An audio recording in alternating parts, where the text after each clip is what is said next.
Hi hello welcome to one TV health tip. ఇవాల్టి health tip ఏంటో తెలుసుకోవాలనుందా? మరి late ఎందుకు, ఇప్పుడే తెలుసుకుందాం. నడక అనేది ప్రపంచవ్యాప్తంగా అందరూ చేసే పని, కానీ యోగా కళ లాంటిది అని చెప్పాలి.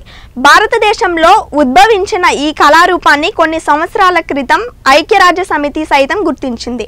అదే గుర్తింపుతో అది నేడు ప్రపంచమంతటా వ్యాపిస్తుంది. నడక అంటే ఒక ప్రదేశం నుండి మరొక ప్రదేశానికి వెళ్ళడం, కానీ యోగా అక్కడికక్కడే జరుగుతుంది. మనం శరీర బరువు తగ్గించడానికి కూడా రకరకాల ప్రయత్నాలు చేస్తుంటాం, కానీ ఈ బరువు తగ్గించుకోవడానికి నడవడం లేదా యోగా చేసేవారు కూడా ఉన్నారు. ఇప్పుడు ఈ రెండింటిలో ఏది మన ఆరోగ్యాన్ని మెరుగుపరుస్తుందో ఇక్కడ చూద్దాం.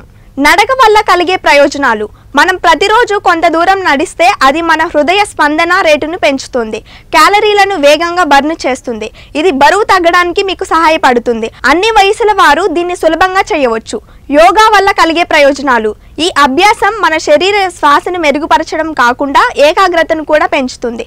ఇది మన మానసిక ఆరోగ్యాన్ని మెరుగుపరుస్తుంది, ఒత్తిడి స్థాయిలను తగ్గిస్తుంది. రెండింటిని పోల్చినప్పుడు నడక యోగా కంటే ఎక్కువ క్యాలరీలను బర్న్ చేస్తుంది.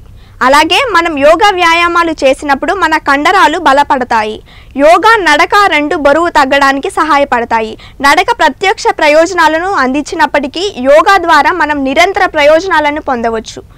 ఏది మంచిది అని వ్యక్తిగత ప్రాధాన్యతపై ఆధారపడి ఉంటుంది. ఇది ఇవాల్టి వన్ టీవీ హెల్త్ టిప్. మరో హెల్త్ టిప్తో మళ్ళీ కలుద్దాం. చూస్తూనే ఉండండి వన్ టీవీ.